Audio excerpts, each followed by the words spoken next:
La Voz del Derecho presenta Código Internacional. Conducción, Pablo Uncos. Operación técnica, Luis Daza.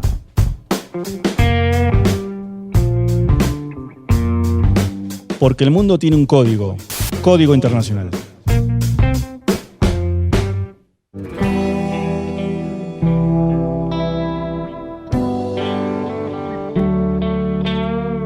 Bienvenidas y bienvenidos. Mi nombre es Pablo Uncos y esto es Código Internacional.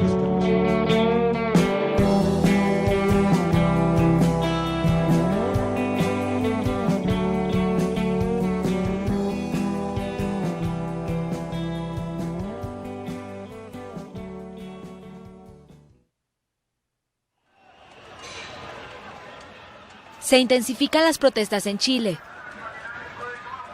Saqueos, incendios y enfrentamientos con las fuerzas de seguridad.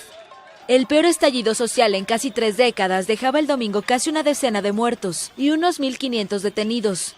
Tras la tercera jornada de disturbios, el presidente Sebastián Piñera afirmó que están en guerra.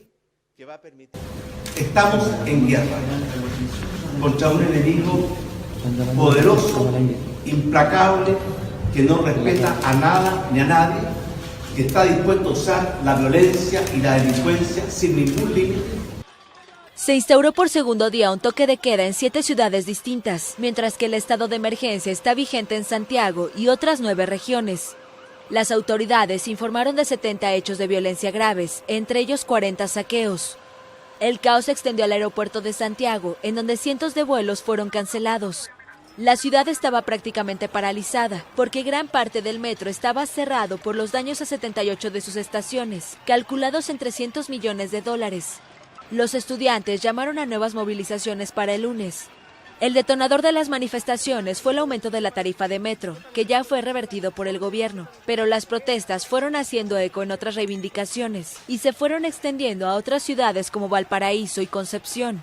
Al grito de basta de abusos y con la consigna Chile despertó en redes sociales, los inconformes reclaman el modelo económico en el que el acceso a la salud y educación es prácticamente privado, las bajas pensiones y alzas en servicios básicos, así como la desigualdad social.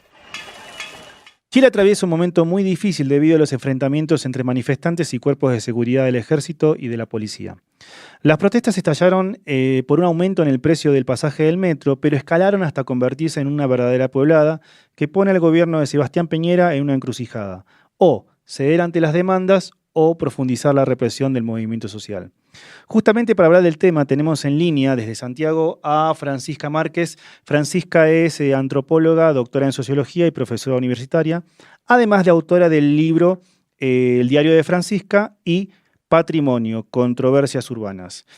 Francisca, ¿a qué se debe la continuación de las manifestaciones y de las movilizaciones a pesar de que el gobierno de Sebastián Piñera dio marcha atrás con el tema del precio del aumento del metro? Bueno, hay que decir que esto comenzó el lunes 14 de octubre, estamos a martes 22, es decir, llevamos una semana. La subida se realizó unos días antes, pero las protestas comenzaron inmediatamente por parte de escolares, estudiantes de segundo, de 18, 16 años, como siempre, ¿no? Ya llevamos una buena tradición de que son los estudiantes de secundaria quienes inician. Pero comenzó esto casi como un juego, y es interesante porque comenzó en el Instituto Nacional, es decir, como un instituto bastante icónico de este país, donde es el primer gran instituto de la nación, y ellos comienzan a evadir casi como juego todo el metro, entran unas grandes masas de estudiantes, saltan, y esto empieza a tomar fuerza. De pronto comienzan a sumarse los adultos, entre ellos yo me sumé también un día que ellos me invitaron a entrar, y comenzó a tomar un cierto vuelo, en primero como apoyándolos a ellos, porque ellos en realidad no sufrieron directamente el alza, fueron los adultos, nosotros, sus padres, que tuvieron que empezar a pagar más, 30 pesos. Pero la verdad es que esa es la punta del iceberg, hay un acuerdo en eso, ¿no? ¿Me escuchas, cierto? Sí. Ya. Hay un cierto acuerdo respecto a que esto es la punta del iceberg, que de ninguna manera es la evasión misma, sino que más bien lo que venía era un descontento previo. Habría que ubicar, yo diría, el descontento el año 2006. El 2006 es la primera gran rebelión de los pingüinos, los llamados pingüinos, nuevamente los estudiantes secundarios, exigiendo educación gratuita. Es interesante porque estos estudiantes en realidad no alcanzan completamente a percibir la euforia del inicio de la democracia, y cuando uno mira lo que tiene aquí afuera en este momento, que está aquí Plaza Italia, ¿cierto?, se da cuenta que son estudiantes que tienen no más de 19 años. Por tanto, son estudiantes que a partir del nacen del 97 en adelante, no alcanzaron a comprender perfectamente de qué se trataba, ¿no?, esta euforia de los post-17 años de dictadura. Por lo tanto, le cobran al modelo una mayor igualdad. Entonces hay que rastrear bastante más atrás. Hay bastante acuerdo en la derecha y en la izquierda de que esto es la punta del iceberg, en el sentido de que por una parte se le está cobrando al sistema la mercantilización de todos los aspectos de la vida, que eso creo que es clave, ¿no? En Chile no se puede hacer nada si no se paga. Segundo, se nos está cobrando también la arbitrariedad con la cual unos pagan y otros no pagan. Tenemos un listado larguísimo de corrupción, de estafas empresariales que hoy día no están pagando con cárcel, en cambio los pobres sí están pagando con cárcel. Me parece interesante también decir que aquí no es que haya nostalgia, ¿no?, a la vuelta de un sistema socialista, por ejemplo, ¿eh? Es bastante más complejo. Yo ayer caminaba por aquí, por Plaza Italia, donde es la gran manifestación juvenil, y me llamó la atención de que no hay banderas de partido, por ejemplo. No hay ninguna sola bandera. A lo más lo que tú encuentras son pañoletas que tienen luchas por el medio ambiente, luchas contra el aborto, luchas feministas de género, luchas por la igualdad. La canción que está de fondo en este momento es El derecho a vivir en paz, de Víctor Jara. Eso sirvió anoche también, ¿eh? Pero la figura de Víctor Jara, claro, es una figura emblemática, un mártir de la dictadura, pero no estamos para nada seguros que hoy día los jóvenes se compren la figura de Víctor Jara con todo lo que efectivamente él simbolizó, ¿eh?, en el periodo de la Unidad Popular, sino que más bien es el lema, ¿cierto?, por una parte del héroe, pero también de la igualdad, por sobre todo. Pero no es una igualdad partidaria, ni con el Partido Comunista, ni con el Partido Socialista, ni con los nuevos partidos más jóvenes que hoy día como Revolución Democrática. La diversidad es absoluta. Ayer pregunté sistemáticamente la edad a estos jóvenes y te podría decir que en términos generales entre 19 y 27 años, 28 años como máximo. Ese es el rango etario y no están adscritos a partido. Incluso cuando les pregunté más en detalle me dijeron, ojo que nosotros no somos millennials. Es un punto importante. No se compra en el mercado, ¿cierto? Sí. Pero tampoco se compran las posturas de izquierda que aquí también han tratado de alguna manera de cooptar, ¿no?, esta revolución que estamos viendo en las calles. Francisca, vos rastreás el origen de este descontento en los años anteriores. ¿Por qué crees que el estallido se produjo precisamente ahora en el gobierno de Sebastián Piñera? Porque ahora es una muy buena pregunta. Muchos han dicho hoy día, esto no debió haber estallado antes. Efectivamente empezó a estallar en 2006, pero con medidas puntuales se pensó que de alguna manera se retenía el malestar social que ahí se ha estado incubando, como el huevo de la serpiente, ¿no?, con esa famosa película de Herzog. Mi hipótesis es que hoy día estalla en parte porque tenemos una generación que es una generación muy globalizada, está muy conectada a las redes. Todas estas marchas se hacen también en función de sus propias redes, pero también porque es una generación que está muy atenta no solamente a lo que está pasando en Chile, sino que también se inspira de otras experiencias, como por ejemplo la ecuatoriana, ¿no?, que ciertamente no es casualidad que haya coincidido una semana después, ¿no?, del estallido, y que ve que a través de la movilización en la calle, de poner el cuerpo, como yo diría Judith Butler, se tienen logros, se consiguen cosas, se consigue doblar la mano. Lo que tenemos acá es incluso son expresiones bastante festivas, performáticas, si se quiere, ¿no?, más que propiamente discursivas, ideológicas.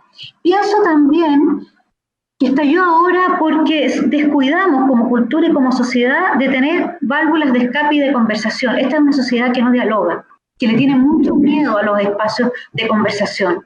Basta cruzar la frontera a Argentina, por ejemplo, y darse cuenta que el nivel de disputa que el 24 de marzo que ustedes tienen, que salen todos a la calle, eso no existe en Chile. No tenemos válvulas de expresión asentadas, ¿no? Tenemos más bien un gran miedo, ¿no? Hay un trauma social de los 17 años que estos jóvenes nos están arrastrando. Y por tanto a mí no me parece extraño que explote ahora, ¿no? Hubo una contención permanente. Se pensó que la educación gratuita, y efectivamente se ha avanzado en la gratuidad, iba a permitir también aminorar, aplacar este descontento de los jóvenes. Pero tú sabes que más educación es mayor ejercicio reflexivo. Entonces, no es extraño que justamente a estos jóvenes, que son en todos primera generación de profesionales, ¿no? Hay un 70% hoy día de la matrícula universitaria que son primera generación, es decir, sus padres y sus abuelos habían pasado por la universidad. Y eso significa también la posibilidad de empezar a mirar un poco más, ¿no? Que se te amplíe el abanico de posibilidades, que el campo de lo posible sea más ancho, que conozcas la desigualdad más profundamente y reflexivamente. Entonces, si se pensó que ampliar la educación a la gratuidad iba a ser para tenerlos contentos, no, nos equivocamos. Por ley, yo nunca lo pensé, ¿no? Porque es un ejercicio de información y de ejercicio reflexivo. Las imágenes que nos llegan a través de los medios de comunicación nos muestran unos duros enfrentamientos entre los manifestantes y el cuerpo de carabineros. ¿Qué reflexión podrías hacer acerca del desempeño de las fuerzas de seguridad en estas manifestaciones? Yo creo que lo más complejo de todo esto es que en 30 años no se había usado ni el estado de emergencia ni el toque de queda.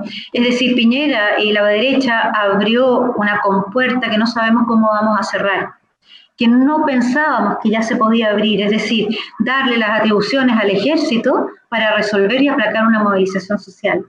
Eso es lo más peligroso que está ocurriendo en este momento. ¿Cómo vamos a volver a cerrar esta compuerta que Piñera abrió? ¿Hacía cuánto tiempo que las Fuerzas Armadas no participaban en temas de seguridad interna? 30 años, no teníamos memoria en la democracia. No se hizo ni para el 2006, ni para el 2010, que fue, para el 2010 con el terremoto hubo muchos saqueos, pero ahí la Fuerza Armada participó en términos de que ayudó, contribuyó a limitar esos saqueos, pero fue una cosa muy potente, muy puntual, de una noche en Concepción, pero no a nivel de país, ¿no? A nivel de regiones. Entonces, ahora, aún así, está ocurriendo algo muy similar a lo que ocurrió en el 73. Están tirando a la calle a los jóvenes. Si tú los miras aquí, no tienen más de 19, 20 años, los jóvenes que están ahí con sus fusiles. Lo que es una ventaja y también es una desventaja. Son jóvenes que han sido formados en democracia. Por tanto, el discurso, no ha habido aparentemente una preparación, ¿no? En términos de lo que sí tenían los jóvenes para el 73. Pero están muy asustados. Yo ayer vi cómo los encerraban otros jóvenes a ellos. Hemos visto jóvenes militares con lágrimas en los ojos y llorando. Hemos visto también carabineros. Es decir, ellos también son del pueblo y también tienen una memoria que los ayuda también a limitar el nivel de violencia. Ahora, lo más complejo es que Sebastián Piñera no ha dejado de tener un discurso que es un discurso muy complejo porque solo alude al vandalismo y lo que está tratando de hacer es de convencernos que si el ejército no está ahí, ¿cierto?, todos aquí vamos a ser incendiados, saqueados y muertos y violados, etc. De alguna manera es una pelea que está dando para no perder en la cabeza, ¿no?, sino que más bien convencernos de que lo que se requiere esta seguridad. Su discurso no es un discurso político, de cohesión, de consenso, nunca ha profundizado, ni siquiera por último, pero ha profundizado en la piedra, ¿no?, en el punto, la punta del iceberg, que hubiese profundizado en por qué el tema del transporte fue lo que gatilló. Es de un discurso básico, maniqueo, absolutamente centrado siempre en los mismos términos: saqueo, turba, violencia, delincuentes, e incluso ha tratado de decir que aquí han llegado fuerzas extranjeras. Nadie sabe a qué se refiere, ni los periodistas. La voz que escuchan es la de Francisca Márquez, antropóloga, doctora en sociología y profesora universitaria. Francisca, respecto de esto que estamos hablando, me gustaría hacerte una pregunta. Muchos analistas simpatizantes del gobierno de Sebastián Piñera explican estas manifestaciones por una supuesta infiltración del castrochavismo en Chile. ¿Cuánto crédito le podemos dar a este tipo de versiones? No, absolutamente no. Aquí nadie, eso ni siquiera ha dado para una nota de prensa en Chile, no. O sea, aquí no hay intervenciones. Esto es un proceso absolutamente interno que tiene que ver con una propia génesis de desgaste del sistema neoliberal. Absolutamente. De una democracia sustentada en el empresariado. Tenemos miles de ejemplos de impunidad empresarial. Te los podría nombrar, pero partiendo por el hijo de la presidenta Bachelet, el famoso caso Cabal. Hay un estudio que seguramente lo pudiste ver de Javier Ruiz Tagle, que demuestra que con los miles de millones, ¿cierto?, que la élite empresarial, ¿cierto?, ha dejado de entregar al Estado, ¿cierto?, se podrían haber construido miles de escuelas, se podría haber resuelto el tema del transporte, 120 y tantas mil viviendas sociales, es decir, casi los 5.000 millones de dólares que en estos años de democracia el empresariado ha dejado de entregar al Estado, de pagar al Estado como tributo, como impuestos, son los que nos han empobrecido y han ahondado en nuestra desigualdad.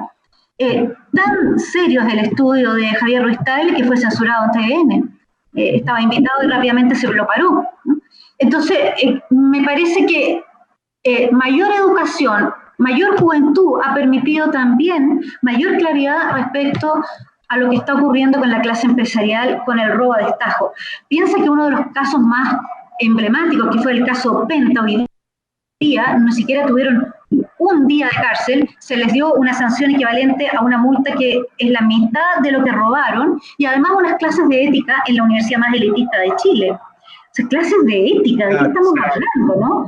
Entonces tenemos muchísimos ejemplos de ese tipo. La colusión de los confort, o sea, de los papel higiénico, que es algo básico, ¿no?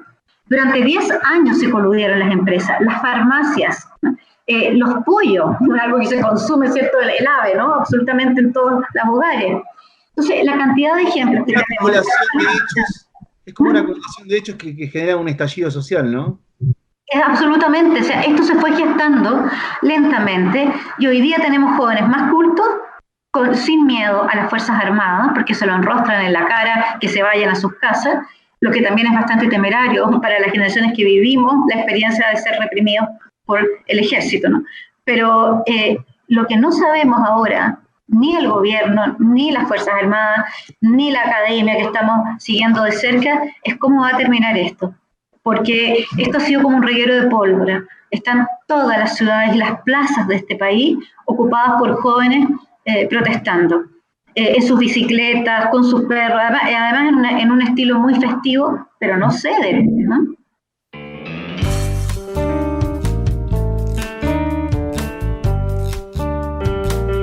Código Internacional.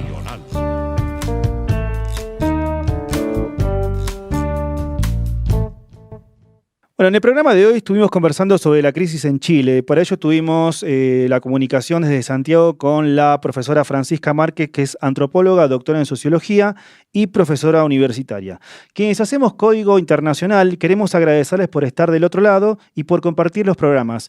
Mi nombre es Pablo Uncos y esto fue otra emisión de Código Internacional.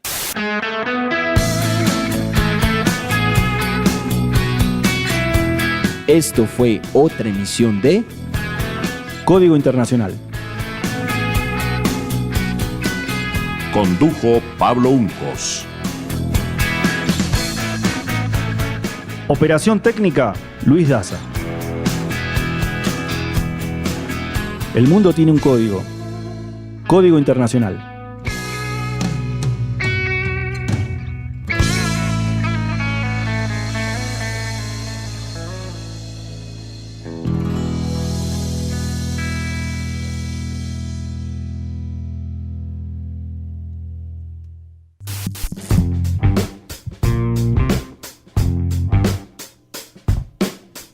La Voz del Derecho presentó Código Internacional. Conducción, Pablo Uncos. Operación técnica, Luis Daza.